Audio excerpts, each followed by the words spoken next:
Realisasi pajak di Kota Palembang menembus angka 30,56% pada triwulan pertama di tahun 2024 ini. Meski realisasi pajak di Kota Palembang terus mengalami peningkatan, Badan Pendapatan Daerah menghimbau wajib pajak untuk meningkatkan kepatuhan terhadap kewajiban pajak.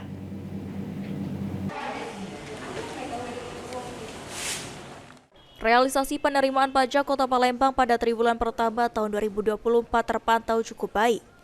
Diutarakan Kepala Badan Pendapatan Daerah Bapenda Palembang Raymond Lauri pada triwulan pertama terhitung sejak bulan Januari hingga Maret 2024.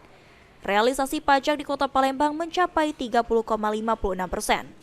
Angka tersebut membuat realisasi penerimaan pajak mengalami peningkatan, sementara untuk sektor pajak paling dominan yakni perolehan pajak restoran, hiburan, reklame hingga pajak parkir.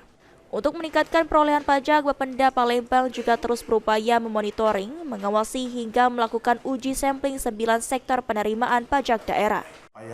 Target pendapatan asli daerah sampai dengan bulan April, 30 April itu mencapai 30,56%. Oke.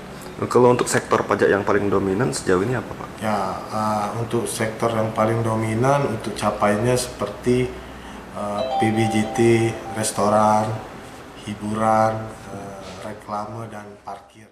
Dengan membaiknya angka perolehan pajak di Kota Palembang pada triwulan pertama ini, Kepala Bapenda Palembang Raymond Lauri mengimbau wajib pajak untuk meningkatkan kepatuhan. Sandi Pratama, PAL TV.